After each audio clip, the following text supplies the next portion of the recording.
Okay जी, so we are back. आवाज आ रही है सबको?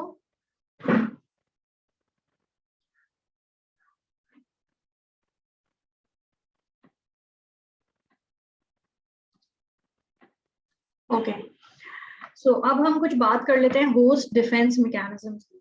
क्या मकसद हुआ इसका? होस्ट मैंने आपको बताया था कौन है। होस्ट है हम, ठीक है। यानी कि जिसको बीमारी हो रही है, जिसको कोई इन्फेक्शियस डिजीज हो रही है, वो होस्ट है उस बीमारी का, ठीक है। और उसके डिफेंस मैकेनिज्म्स क्या क्या हैं कि उसे कोई बीमारी ना हो, इन्फेक्शियस डिजीज ना हो। तो उसमें हमारे पास दो तरह के बैरियर्स आ जाते हैं। एक इन्नेट इम्यूनिटी। इन्नेट इम्यूनिटी का मतलब है कि जो हमें ऑलरेडी हर इंसान को मिली हुई है by virtue of being a human being, ठीक है। यानी हर ह्यूमन बीइंग के पास ये सारे इन्नेट इम्यूनिटी मौजूद होती है, ठीक है। अनलेस के जी गॉड गिफ्टेड, बिल्कुल। अनलेस के कोई बहुत ही सिवियर किस्म की कोई डिजीजेस हों, जिसमें किसी का रेस्पिरेटरी ट्रैक्ट की डैमेज हो कंजेनिटली, या यूरिनरी ट्रैक्ट डैमेज हो, या जीआई ट्रैक्ट डैमेज हो, या आई डैमेज हो। तो ये सारी चीजें से हर एक के पास, हमारे हर इंसान के पास, हर नॉर्मल इंसान के पास स्किन होती है, म्यूकस मेम्ब्रेन्स होती हैं, एक normal functioning respiratory, urinary, GI tract होता है, आई होता है, स्किन, ब्रेन के ऊपर नॉर्मल कवरिंग्स होती हैं तीनों। तो अगर इसमें कहीं पे भी कोई ब्रीच होगा तो ऑब्वियसली उसकी इन्नेट इम्यूनिटी जो है वो पूरी नहीं है। लेकिन कंसिडरिंग कि हर नॉर्मल इंसान जो पैदाइश के वक्त नॉर्मल होता है, उसको ये सारी चीजें अल्लाह ताला की तरफ से प्रोवाइडेड होती है। और इसमें फिजिकल बैरियर्स ये तो सारे हमें नजर आ रहे हैं कि स्किन है, म्यूकस मेम्ब्रेन है, एनाटॉमिकल बैरियर्स हैं। लेकिन इसमें वेरी इंपॉर्टेंटली कुछ केमिकल रिएक्शंस भी होते हैं, कुछ एंजाइम्स होती हैं इन सारी जगहों पे, जो अल्लाह ताला ने बड़ी खूबसूरती से उसको उनको प्लेस किया है। जैसे कि जिस जिस जगह पर जो ऑर्गेनिजम्स अटैक कर सकते हैं, उनको फाइट करने के लिए उसी के अगेंस्ट एंजाइम्स हैं, या उसी के अगेंस्ट कुछ ऐसे एजेंट्स हैं, कुछ ऐसी चीजें हैं बॉडी के अंदर जो कि उन ऑर्गेनिजम्स को अटैक नहीं करती। इसी तरीके से जो दूसरी टाइप ऑफ इम्यूनिटी है वो है अडेप्टिव इम्यूनिटी, जो कि विद लाइफ हम अक्वायर करते जाते हैं, जो आती जाती है विद टाइम। जी हाँ, pH is also very important. जैसे different areas in the body have different pH. Stomach के अंदर pH is very low, it is very acidic, ताकि जितने भी ऑर्गेनिज्म जो हैं वो हम इंजेस्ट करें, वो वहीं पर डिस्ट्रॉय हो जाएं before going further. That is very important. इसीलिए जो हम ये राइजेक और प्रोटॉन पंप इनहिबिटर्स अक्सर लोग यूज कर रहे होते हैं नॉन स्टॉप, और जीपी प्रैक्टिस में भी बहुत दिए जाते हैं, वो बहुत नुकसानदेह होते हैं, क्योंकि वो आगे जाके जो है वो इन ऑर्गेनिजम्स को किल नहीं होने देते और दूसरी डिजीजेस का कॉज बनते हैं। इसी तरह आई के अंदर हमारे पास आई लैशेज हैं, हमारे पास टीयर की कोटिंग है, कॉन्जंक्टिवा है, हमारे आईलिड है। ये सब बहुत प्रोटेक्टिव हैं to prevent any damage to the eye, any infectious और non infectious damage to the eye. अच्छा, अडेप्टिव इम्यूनिटी भी दो तरह की होती है। बी सेल्स होते हैं हमारे पास और टी सेल्स होते हैं, राइट। तो बी सेल्स जो होते हैं वो कंट्रीब्यूट करते हैं to antibody production. B cells जो हैं वो जब हमारे पास कोई नया एंटीजन आता है किसी भी जरिए से, चाहे हम उसे खा लें या हम उसे सूंघ लें, हमारे सांस की नाली में चला जाए, या हमारे ब्लड में चला जाए, या हमारे यूरिनरी ट्रैक्ट में चला जाए, तो जहां जहां पे जो भी किस्म के बी सेल्स प्लांटेड हैं, वो सारे उस एंटीजन को फैगोसाइटोज करते हैं, और फिर एंटीजन के अगेंस्ट, उस एंटीजन के अगेंस्ट एंटीबॉडी प्रोडक्शन करते हैं, ठीक है। तो ये एंटीबॉडीज क्या करती हैं? एंटीबॉडीज उस ऑर्गेनिज्म को, या उस ऑर्गेनिज्म के ऊपर जो एंटीजन होते हैं उनको न्यूट्रलाइज कर देती हैं, ताकि वो डिजीज कॉज ना कर सके। और उसको कंटेनमेंट कहा जाता है, या उसको इन्फेक्शन इरेडिकेशन कहा जाता है। इसीलिए हेल्दी लोगों में जिनकी इम्यून सिस्टम नॉर्मल होते हैं, बल्कि कुछ लोगों के बहुत अच्छे फंक्शनिंग भी होते हैं, उनमें आम जरासीम जो है वो कोई बीमारी कॉज नहीं करते, और वो खुद ब खुद जो बॉडी का मैकेनिज्म्स हैं, वो ये इनेट इम्यूनिटी और अडेप्टिव इम्यूनिटी उसकी केयर कर लेते हैं। इसी तरह सेल मीडिएटेड इम्यूनिटी होती है, which is T cell mediated immunity, और इसका पाथवे थोड़ा सा मुख्तलिफ है। इसमें ज्यादातर इंट्रासेल्युलर पैथोजेंस जो होते हैं, जिसमें टीबी बहुत इंपॉर्टेंट है, ये सेल मीडिएटेड इम्यूनिटी के थ्रू होते हैं। बहुत सारे वायरल पार्टिकल्स जो हैं वो भी सेल मीडिएटेड इम्यूनिटी के थ्रू एक्ट कर रहे होते हैं। जैसे कि HIV में हमारे CD4 काउंट बहुत लो हो जाता है, और वो सेल मीडिएटेड इम्यूनिटी को बिल्कुल डिप्रेस कर देता है। तो ये और ये विद टाइम जैसे जैसे हमें एंटीजन एक्सपोजर्स होते जाते हैं ऐसे ऐसे एंटीबॉडीज बनती जाती हैं। जैसे फॉर एग्जांपल किसी को अगर चिकन पॉक्स का एक्सपोजर हुआ है तो उसके अंदर एंटीबॉडी प्रोडक्शन होगी अगेंस्ट चिकन पॉक्स, और वो एंटीबॉडीज रहेंगी बॉडी में फॉर लाइफ लॉन्ग प्रोटेक्शन। इसी तरह मीजल्स के अगेंस्ट जो है वो एक दफा एंटीबॉडी बन जाए तो वो लाइफ लॉन्ग प्रोटेक्शन होती है। लेकिन बहुत सारी डिजीज ऐसी भी होती हैं, जैसे डिप्थीरिया है, परट्यूसिस है, इनका लाइफ लॉन्ग प्रोटेक्शन नहीं है। अगर आपको एक दफा एक्सपोजर हो गया, आप उससे रिकवर भी कर गए तो भी आपको लाइफ लॉन्ग प्रोटेक्शन नहीं मिलेगा। You will again be expose to development of the disease. इसी तरह कोविड में है, कोविड में आपको कोविड हो जाने से लाइफ लॉन्ग प्रोटेक्शन नहीं मिलती, you are again expose to another episode. तो उसमें फिर हेल्थ केयर वर्कर्स ने या साइंस ने क्या वो किया है जी, even after vaccination.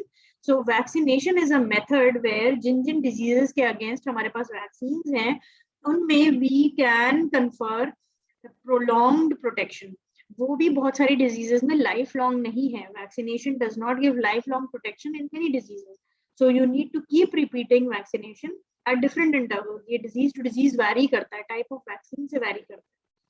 So like for example influenza vaccine हर साल आती है और हर साल हमें लगानी पड़ती है। हेल्थ केयर वर्कर्स को तो लगानी चाहिए हर साल। तो because the influenza virus changes itself so much every year that they have to come out with a different vaccine, so that उस साल के इन्फ्लुएंजा वायरस को वो कर्टेल कर सकें।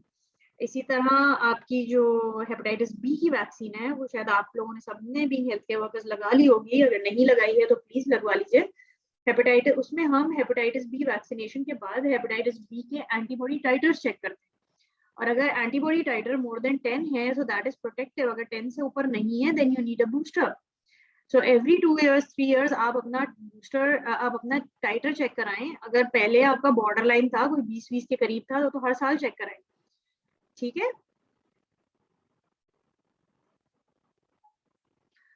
सो जैसा कि मैंने कहा, इस पिक्चर में भी यही चीज जो है वो समराइज हो रही है। तो देयर इज इनेट इम्यूनिटी, जैसे आई के अंदर टीयर्स हैं, रेस्पिरेटरी ट्रैक में म्यूकोसल लाइनिंग है, लंग्स की म्यूकोसल लाइनिंग है, मैक्रोफेजेस होते हैं लंग की वैक्सीन के सॉरी लंग की लाइनिंग के अंदर, सरफैक्टेंट होता है, बहुत सारे और मैकेनिज्म्स होते हैं माइक्रोस्कोपिक लेवल पे। ये इन्होंने सेल्स कुछ बनाए हुए भी हैं, neutrophils, basophils, eosinophils, macrophages, dendritic cells. ये सारे जो हैं वो एंटीजेंस को इनगल्फ करते हैं, उनको प्रोसेस करते हैं, उनके एंटीजेंस को प्रेजेंट करते हैं और एंटीबॉडीज बनाते हैं। इसी तरह स्किन एक फिजिकल बैरियर है, स्वेट है, स्किन की एक पीएच है। अगर वो पीएच ऑल्टर हो जाए, जैसे कुछ लोगों को बहुत ड्राई स्किन का प्रॉब्लम हो जाता है तो फंगल इन्फेक्शन हो जाते हैं। अगर वो बहुत ऑयली हो जाए तो दूसरे तरह के इन्फेक्शन होने लग जाते हैं, एक्ने होने लगती है, वो इन्फेक्ट हो जाती है। So all these things need to be kept in a balance. Then specific adaptive immunity में B cells हैं, T cells हैं, जैसे कि मैंने आपको बताया T cells की different types हैं, और फिर memory T cells हैं। So memory T cells का क्या रोल होता है कि memory T cells जो हैं वो remember करते हैं उस antigen को, अपनी memory में save कर लेते हैं। So next time जब उस antigen से exposure होता है तो there is a stronger immune reaction, ठीक है, और वो उसको पहले ही curtail कर लेते हैं। लेकिन जैसे मैंने बताया कि हर डिजीज के अंदर ये मेमोरी टी सेल्स नहीं बनते, ऑल्दो वैक्सीनेशन के बाद मेमोरी टी सेल्स बनना ज्यादा कॉमन है। इसी तरह इन्होंने यहाँ पर कहा है कि specific immunity develops over time, जैसा कि मैंने आपको बताया था। susceptibility to some infections is higher in the very young and in the very old and in the immunosuppressed. तो immunosuppressed individuals के कोई एग्जांपल्स दे सकते हैं आप लोग? किसको हम immunosuppressed कहते हैं in medical terms?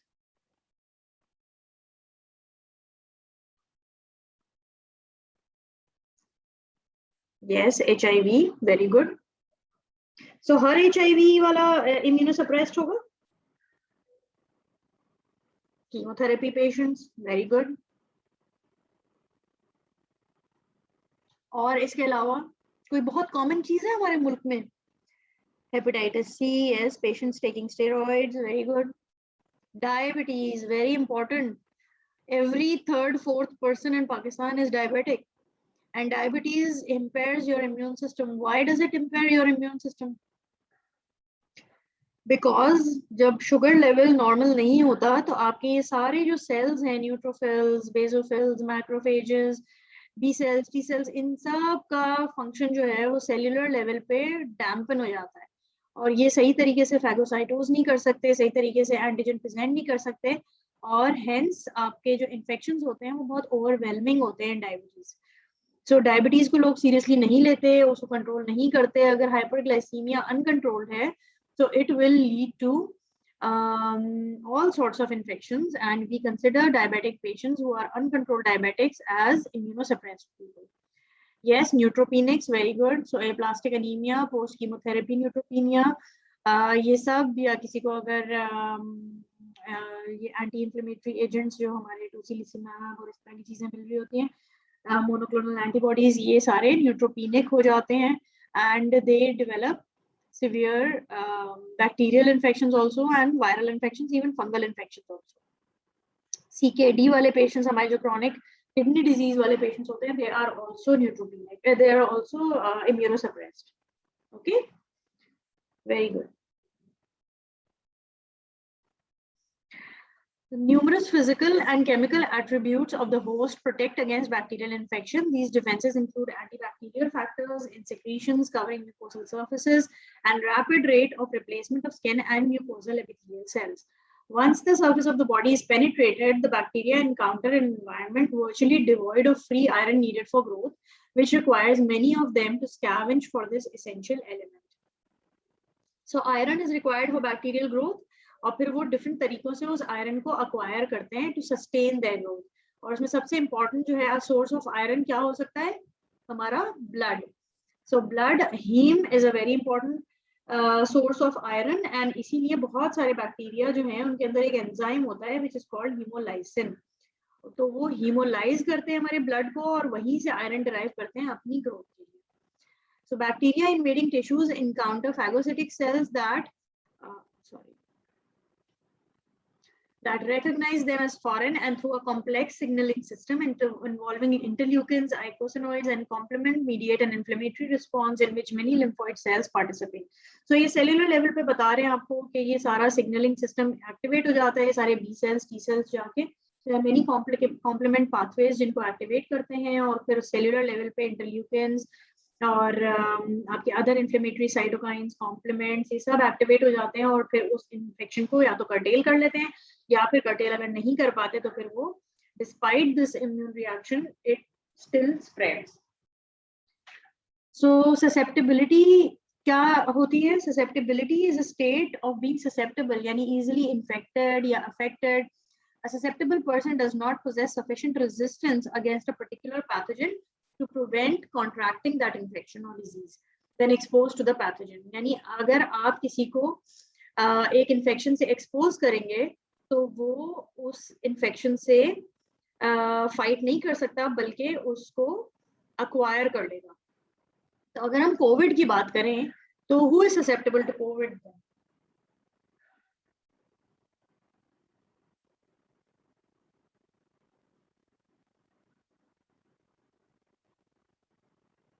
हम सब में से कोविड को ज्यादा ससेप्टेबल कौन है? Immunocompromised, old age, yes. Immunity कम होगी, यस, वेरी गुड। लेकिन कोविड तो हेल्दी लोगों को भी इन्फेक्ट कर रहा है, राइट?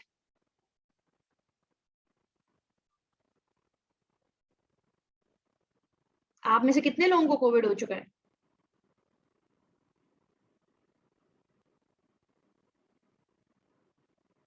हेल्थ केयर वर्कर्स, ठीक है, ये सारे ग्रुप्स हैं जो हम आइडेंटिफाई कर रहे हैं, लेकिन क्या कोविड सिर्फ इन्हीं लोगों को हो रहा है? यस, मुझे भी हो चुका है। तो यानी कि every one of us is susceptible to Covid, right? सिर्फ जो वैक्सीनेटेड है वो लेस ससेप्टेबल है, वो भी नॉन ससेप्टेबल नहीं है। अगर आप कोविड की वैक्सीन के बारे में पढ़ें तो Covid vaccine does not prevent infection. What does it prevent? Covid vaccine क्यों लगानी चाहिए? क्या प्रिवेंट होता है कोविड वैक्सीन लगाने से? क्या कोविड प्रिवेंट होता है? नहीं, मैं तो वैक्सीनेटेड थी फिर भी मुझे कोविड हो गया, तो मैं क्यों लगाऊं Covid vaccine? What does Covid vaccine prevent? Yes, very important, Malaika. So it prevents severe infection और एक और चीज प्रिवेंट करता है वो,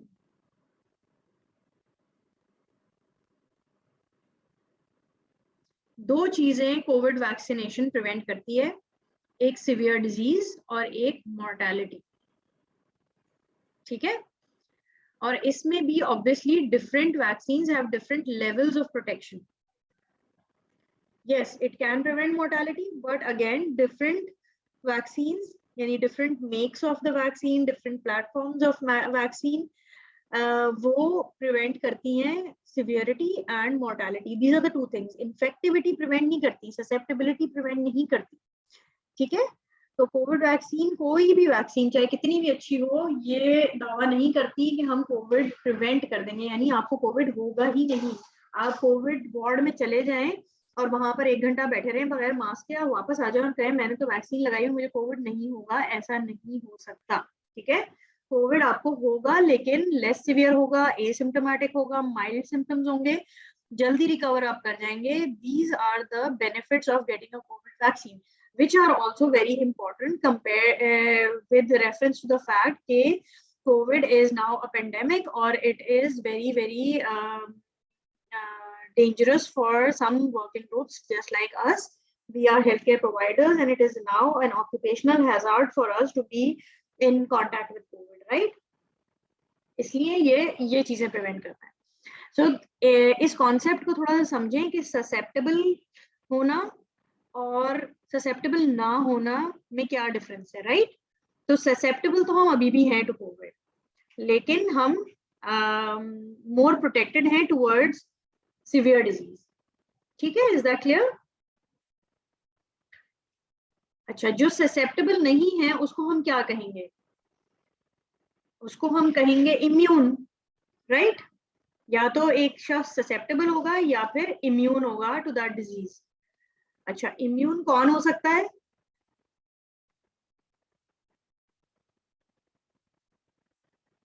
इम्यून वो हो सकता है जिसको या तो आपने उस डिजीज के अगेंस्ट एक ऐसी वैक्सीन लगा दी है जिसके बाद वो डिजीज नहीं होती, यस वेरी गुड, वैक्सीनेटेड, या फिर उसको पैसिव इम्यूनिटी मिली हुई है। What is passive immunity? Immunity के दो टाइप्स हैं, active immunity and passive immunity. So what is passive immunity and what is active immunity?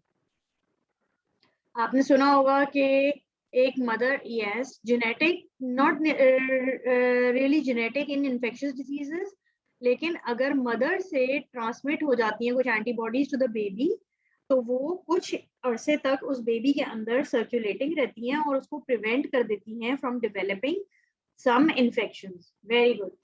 So what are those infections जो कि पैसिव इम्यूनिटी के थ्रू प्रिवेंट हो सकते हैं?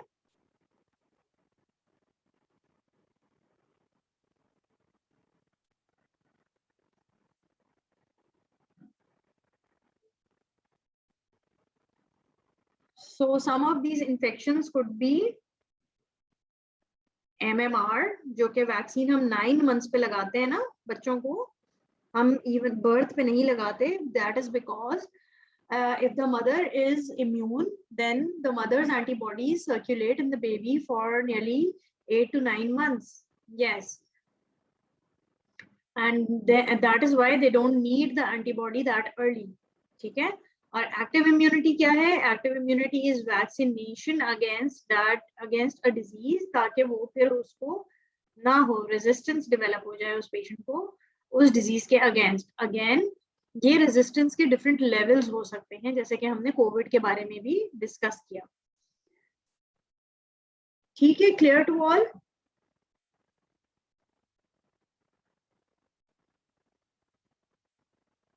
अच्छा, specific immunity is a state of altered responsiveness to a specific substance acquired through immunization or natural infection.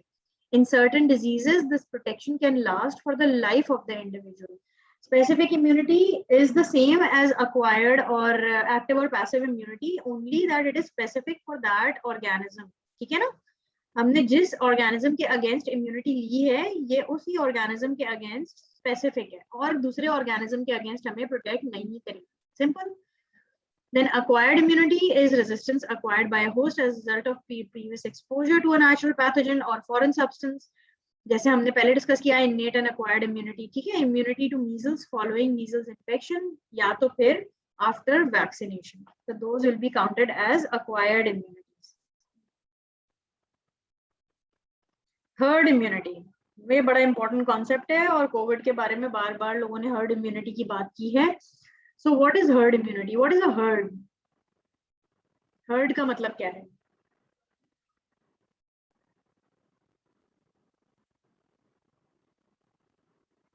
Heard हम किस, हाँ reward, very good, reward is a group, population, okay, crowd, yes, different ways of the same thing.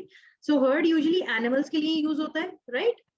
So herd का मतलब है कि a group of people which move together, right, or who live together or who survive together, you can say.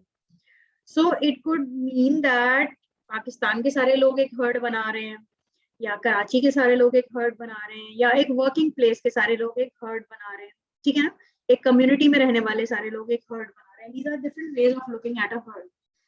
So the concept behind herd immunity is that in infectious diseases there is a specific level of vaccination. किसी भी vaccine का दुनिया के किसी भी हिस्से में आप चले जाएं तो बहुत ही कम ऐसी डिजीजेस हैं जिनके खिलाफ 100% वैक्सीनेशन अचीव हुई है, right?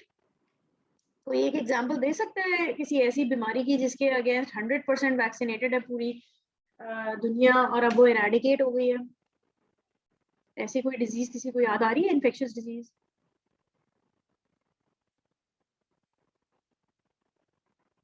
Yes, very good Salma, small pox and ARFA.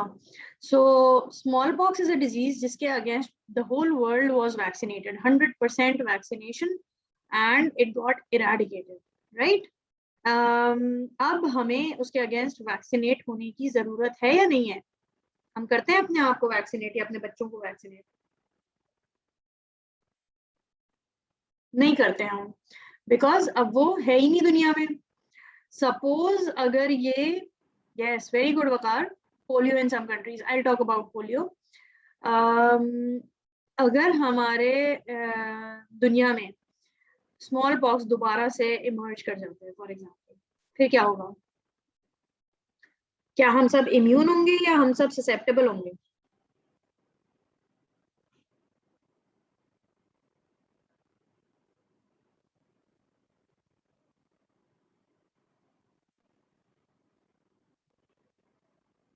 Okay, so mixed answers आ रहे हैं, कोई कह रहा है इम्यून और कोई कह रहा है ससेप्टेबल। सो हमें तो स्मॉल पॉक्स की वैक्सीन नहीं लगी, राइट? और क्यों नहीं लगी? इसलिए नहीं लगी बिकॉज अब दुनिया में स्मॉल पॉक्स है ही नहीं, तो क्यों लगाएं उसकी वैक्सीन?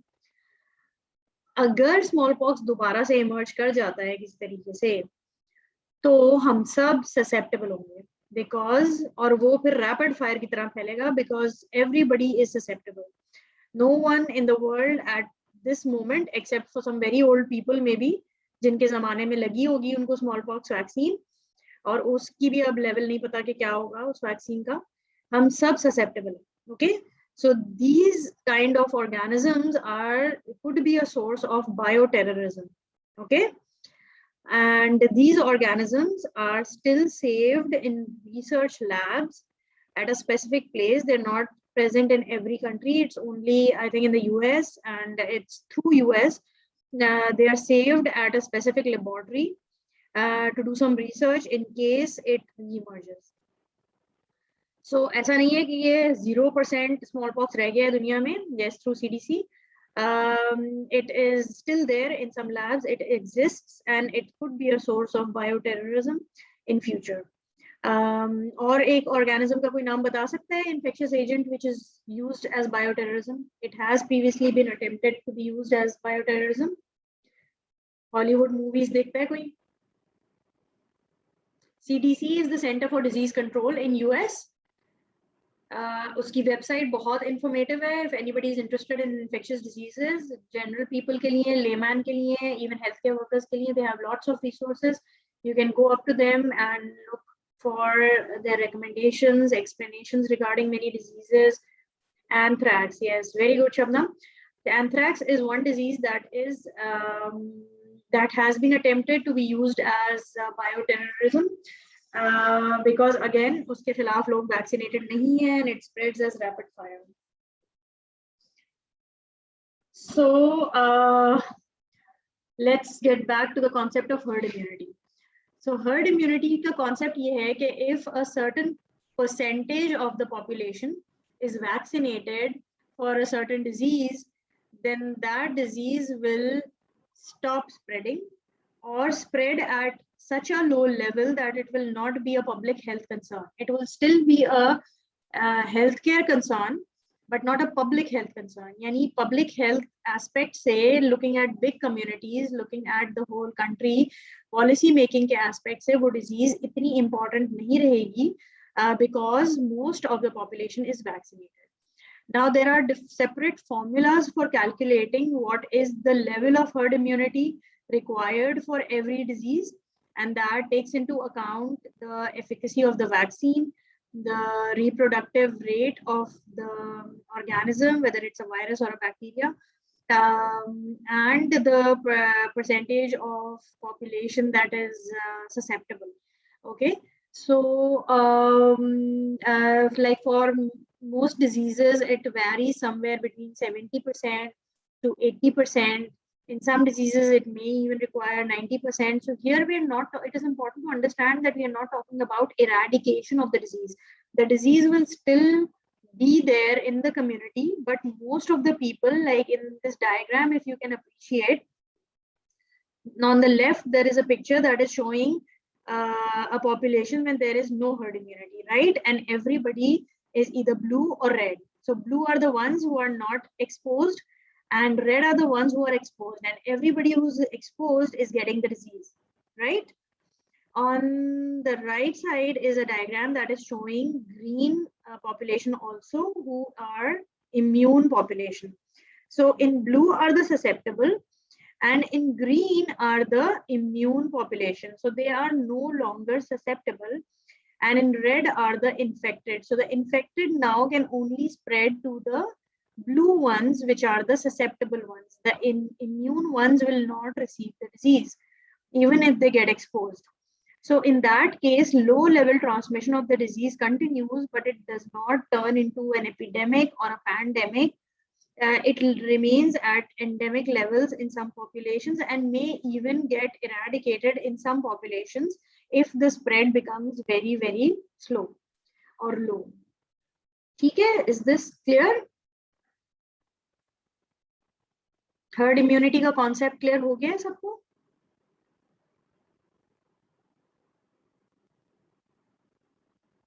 कोई question है herd immunity से related?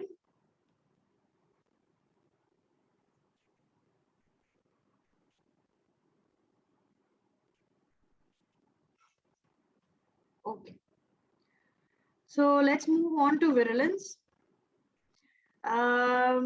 Virulence से मुराद है कि जो ऑर्गेनिज्म आपको अटैक कर रहा है या जिससे आप एक्सपोज हो रहे हैं, वो उसमें कितनी कैपेबिलिटी है to cause disease, right?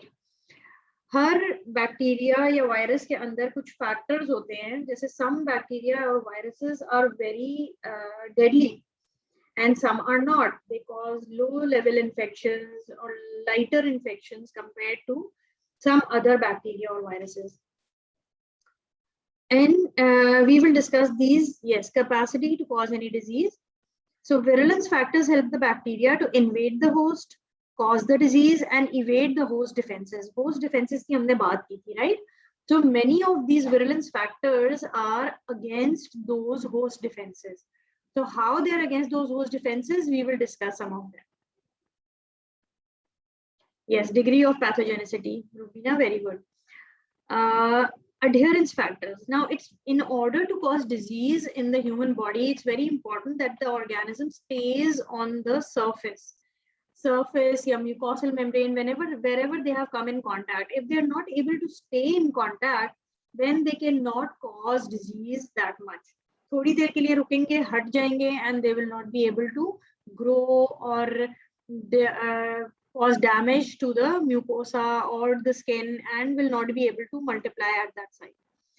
So adherence factors some of the adherence factors include their villi or fimbriae. These are hair-like structures, and many bacteria have villi, and through these villi they adhere to the mucosal surfaces, to the alimentary tract, to the urinary tract, to the lines that are inserted, to the catheters that are inserted, and some of them even adhere to the skin, and they cause disease. So this adherence, the better they adhere, the more likely they are to cause disease, right? So adherence is the first factor that is needed. After adherence, what should they do? सिर्फ चिपकने से तो कोई काम नहीं होता ना. सिर्फ अगर वो वहां पर पड़े रहेंगे तो they will be called as commensals. They will not be called as invaders, or they will not be called as pathogen. Pathogen तब बनेगा जब ये इन्वेड करेगा बॉडी के अंदर. और इन्वेजन फैक्टर्स के अंदर बैक्टीरिया के सेल मेम्ब्रेन्स और सेल वॉल्स के अंदर बहुत सारे ऐसे फैक्टर्स होते हैं which we will discuss later on.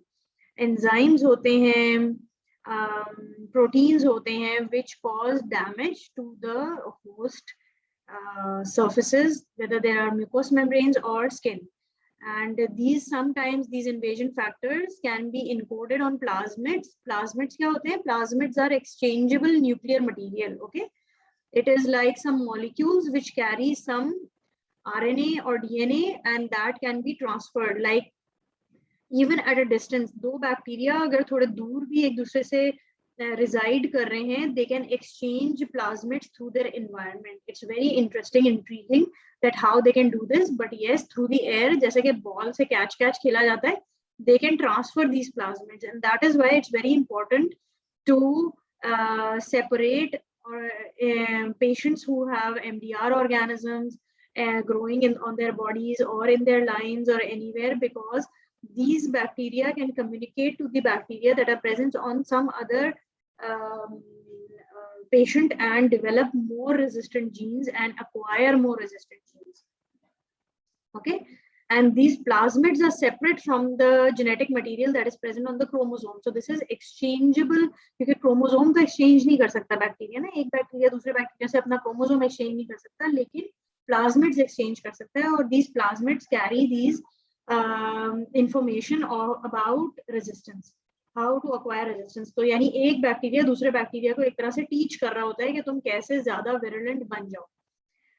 इसी तरह कुछ बैक्टीरिया जो है वो they have capsules, and capsules obviously because they're harder, they're more resistant, they're more resilient, they prevent opsonization and phagocytosis by the B cells and other antigen presenting cells. They are considered a very strong virulence factor. So capsulated organisms are very important, and they cause severe disease.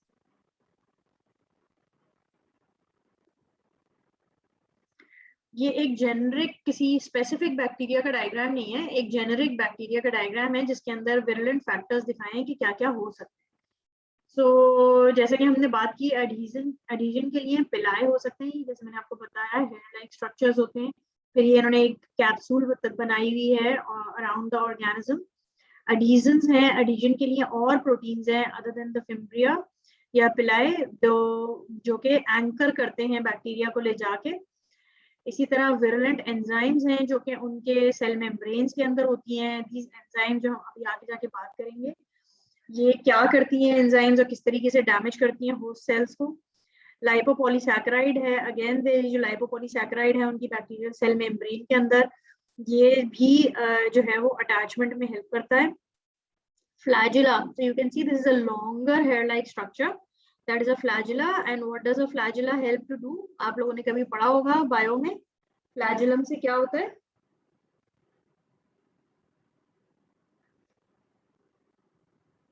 Yes, movement. So it helps the bacteria to move from one place to another and go deeper in the tissue. So that is also again a very important factor. अगर कोई anterior nares के अंदर ही bacteria trap हो गया है nasal hair के अंदर और mucus के अंदर, तो वो आगे नहीं जा सकेगा. लेकिन अगर वो फ्लैजिलेटेड होगा तो वो अपनी मोटिलिटी से उस बैरियर को ब्रेक करके it can go deeper in the lung.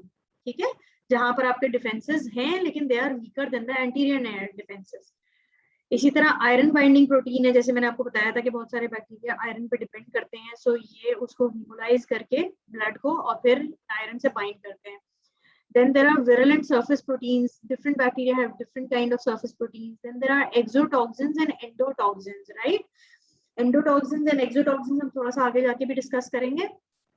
These are different kinds of proteins produced by different bacteria, and they also in turn activate the complement cascade, and sometimes the human body is able to overcome the bacteria through the activation of complement cascade through these exotoxins and endotoxins, but at other times they they overcome the human defense mechanisms and spread like wildfire. Patients can go into septic shock due to these exotoxin release, जैसे staphylococcal exotoxins होते हैं, streptococcal exotoxins होते हैं, toxic shock syndrome cause कर सकते हैं because of the release of these exotoxins. So these are some of the factors. इसी तरह ये virulence plasmid इन्होंने दिखाया हुआ है in the within the cell cytoplasm, और इसी तरह phages भी होते हैं जो कि टॉक्सिन प्रोड्यूस करते हैं. ये भी न्यूक्लियर मटेरियल होता है phage का, जो कि वायरसेस के अंदर ज्यादा पाया जाता है. वायरसेस जो है वो बैक्टीरिया के